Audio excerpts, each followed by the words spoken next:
Assalamualaikum warahmatullahi wabarakatuh. Perkenalkan, saya Nurmala Nur dengan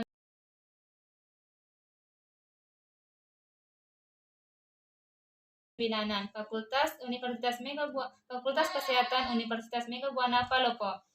Baik, saya akan membuat video replay tentang pengantar praktik kebidanan yang dimana pelayanan Inform Choice dan Inform Consent tentang KB MOW atau metode operasi wanita, yang dimana ibu dosen pengampunya adalah Ibu Susianti SST MKEP. Silahkan menyaksikan videonya. Assalamualaikum. Waalaikumsalam. Silakan masuk. Terima kasih, Bu Bidan. Ya, Ibu, ada yang bisa saya bantu? Iya, Ibu Bidan. Saya ingin konsultasi KB, Ibu Bidan. Oh iya, Ibu, kalau boleh tahu dengan Ibu siapa dan berusia berapa, Ibu? Dengan Ibu Hikmah, usia 37 tahun, Ibu Bidan.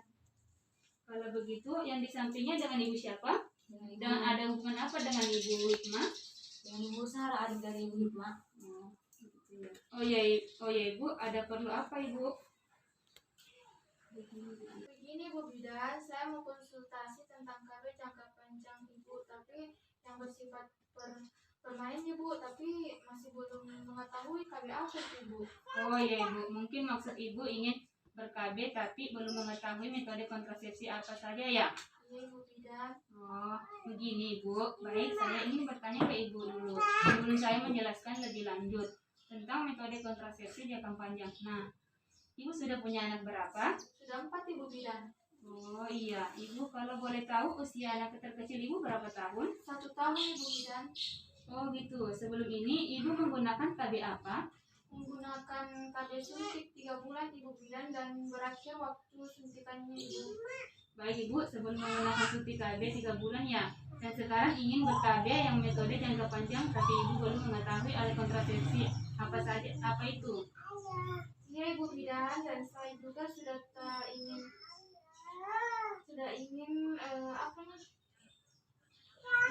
ingin punya anak lagi, Ibu Bidan. Baik, saya akan menjelaskan ke Ibu tentang alat kontrasepsi apa saja yang ada untuk metode jangka panjang. Nah, yang pertama itu ada alat kontrasepsi implan, yang dimana alat kontrasepsi jenis ini dipasangkan di lengan tangan atas di bawah kulit ibu, yang dimana jangka waktunya KB berfungsi selama 3 tahun. Ada juga IUD atau alat kontrasepsi dalam rahim, yaitu AKDR, yang dimana KB-nya berfungsi sampai 8 tahun atau 10 tahun. Dan ada juga KB metode MOW Ibu, yaitu metode operasi wanita. Oh, begitu ya, Bu Bidan. Kalau boleh tahu, Ibu Bidan, itu KB jangka panjangnya apa manfaatnya atau kekurangan dan kelebihannya, Ibu Bidan? Nah, begini Ibu, alat kontrasepsi IUD itu keuntungannya berefek jangka panjang. 2, murah. 3, cocok untuk ibu menyusui. 4, pemeriksaan sekali dalam setahun. 5, kesuburan segera kembali setelah IUD diangkat. Perlu diingat setelah pemasangan keterbatasannya: 1, pemasangannya. 2, pelepasan harus melalui pemeriksaan dalam. 3, klien tidak dapat mencabut sendiri. 4, tidak dapat mencegah IMS dan HIV.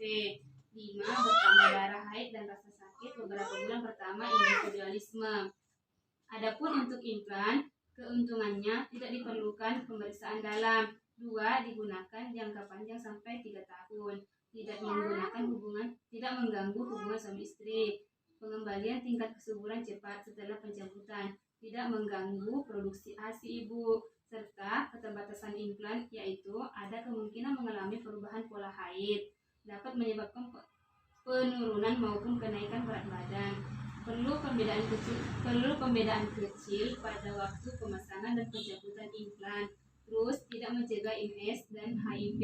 Dan untuk MO itu sendiri adalah metode operasi wanita atau sterilisasi perempuan tubektomi. Metode yang aman dan merupakan kontrasepsi mantap permanen bagi pasangan yang tidak ingin mempunyai anak lagi. Salah satu metode yang paling efektif merupakan operasi sederhana. Adapun keuntungannya yaitu metode kontrasepsi jangka panjang dapat dilakukan segera setelah melahirkan atau kapanpun juga. 3. Haid tetap terjadi tiap bulan. Keterbatasannya yaitu rasa nyeri. 1. Rasa nyeri dapat terjadi beberapa hari setelah tindakan individualisme. 2. Sulit untuk rekanalisasi atau menyambung kembali saluran telur yang telah ditubektomi. 3. Tidak mencegah MS dan HIV. Nah, itu tadi penjelasannya Ibu untuk alat kontrasepsi jangka panjang. Oh iya Ibu Bidan, saya sangat mengerti Ibu Bidan. Sudah bisa memutuskan alat kontrasepsi yang akan digunakan ke depannya. Oh iya Ibu Bidan, bagaimana kalau saya ingin menggunakan KBMOW saja Ibu Bidan? Berhubungan saya dan suami saya sudah berencana hanya ingin memiliki 4 orang anak saja Ibu Bidan. Oh begitu ya Bu. Kami hanya menerima keputusan Ibu tanpa ada unsur paksaan Ibu.